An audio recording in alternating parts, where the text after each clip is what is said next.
Django foi um fenômeno em sua época, gerando dezenas de longas não oficiais com títulos e ou personagens batizados com o característico nome que indiretamente ajudaram a conectar Sergio Corbucci e Franco Nero de maneira inelegível ao imaginário popular dos faroestes europeus.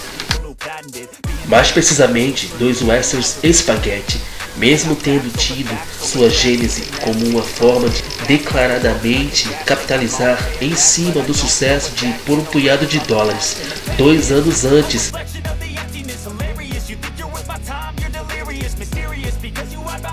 com direito à inspiração também em Yojimbo de Akira Kurosawa e a escalação de Franco Nero, ator italiano de feições semelhantes às de Clint Eastwood em seu primeiro papel principal. E mesmo tendo sido produzido a toque de caixa, com as filmagens começando apenas com esboços do roteiro que mudavam diariamente. A grande verdade é que Django tem inegavelmente personalidade própria e merecidamente tornou-se o fenômeno cult que perdura até hoje, com homenagens diretas em, por exemplo, longas japoneses como Sukiyaki Western Django de Takashi Miike e filmes americanos como Django Livre de Quentin Tarantino. Sob qualquer forma de análise, se compararmos Django com a sua inspiração direta Por um Punhado de Dólares, veremos somente as fragilidades do longa de Sergio Corbucci, pelo que reputo desnecessário esse olhar. Afinal, é inegável que o cineasta aqui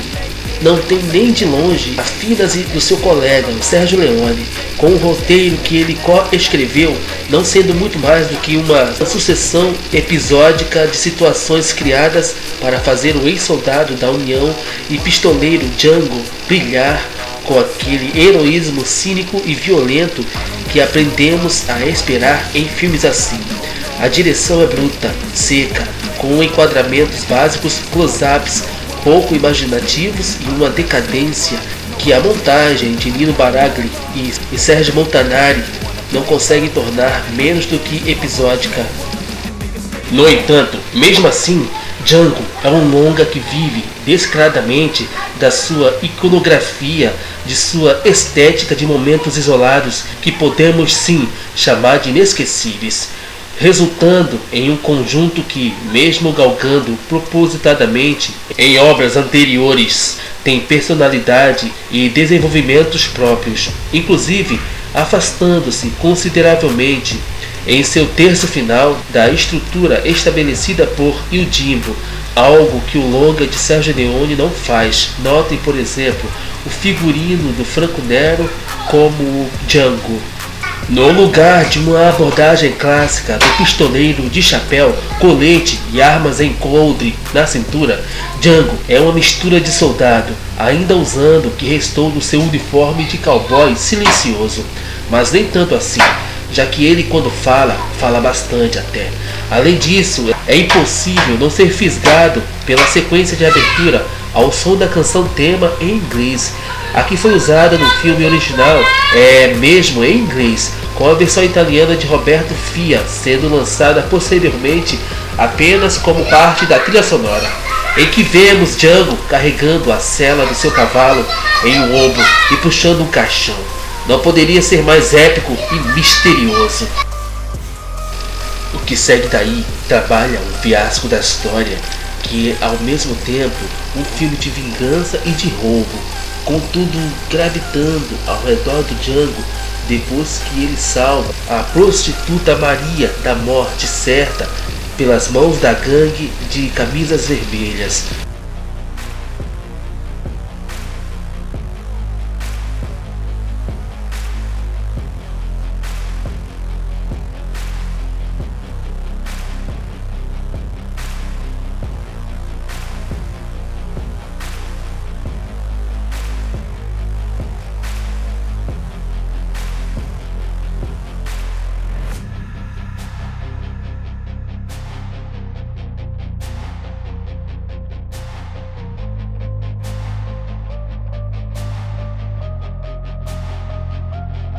levando-o até um salão e bordel comandado pelo Nathaniel, o único lugar com vida de uma cidadezinha completamente enlameaçada,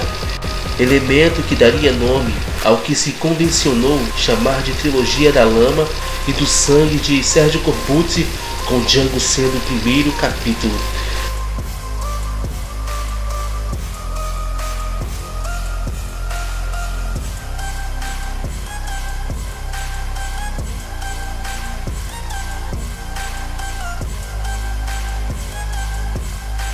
Da fronteira entre o México e os Estados Unidos, que é também visado pelo grupo dos revolucionários mexicanos, comandado pelo general Hugo Rodrigues. Aliás, a cidade quase fantasma, de atmosfera lúgubre e deprimente, é assim como o figurino de Django, um triunfo do design da produção sob restrições orçamentais, criando uma localidade ao mesmo tempo realista e fantasmagórica, que combina muito bem com a desesperança e principalmente a extrema violência que perpassa o local.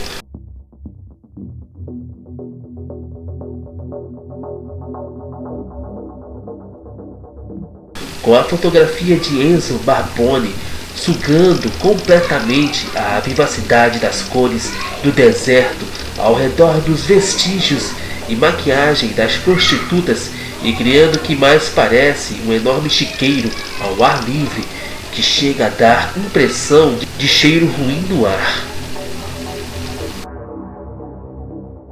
Essa violência extrema, aliás, é outra marca de Django, que o ajudou a se tornar imediatamente afamado mundo afora, sendo inclusive proibido em alguns países. Não é nada que assuste em comparação com os parâmetros atuais, até porque a ausência de sangue comum nesses filmes e as mortes exageradas e teatrais chegam a ser hilárias, mas o que falta em história no roteiro é compensado pela contagem de corpos, a grande maioria deles cortesia do protagonista, mas com muitos momentos revoltantes, especialmente o tiro ao alvo em mexicanos desesperados pela gangue do Jackson.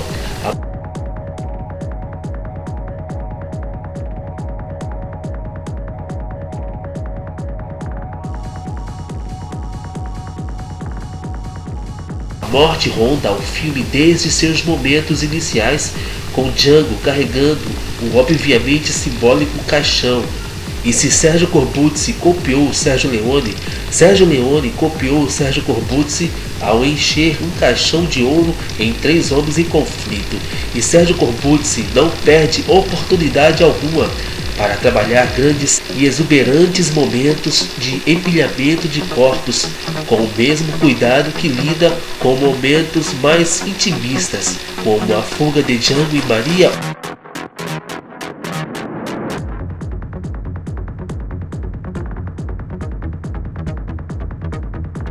ou claro, o icônico duelo final no cemitério, que, segundo dizem,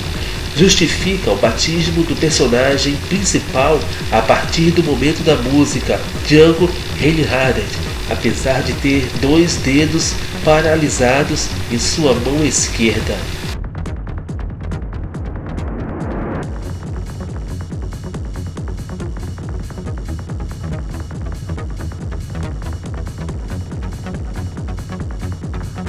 Django pode ter nascido como basicamente um plágio, o que ele tecnicamente não é, para ser sincero, mas Sergio Corbucci, Franco Nero e demais membros do elenco e da equipe técnica transformaram a obra em um animal bem diferente e fascinante da sua própria maneira. É o faroeste spaghetti na versão mais crua, brutal e violenta possível, mas com um verniz imaginético polido e surpreendente, e fica com o espectador muito tempo depois que os créditos finais aparecem na tela em letras garrafais.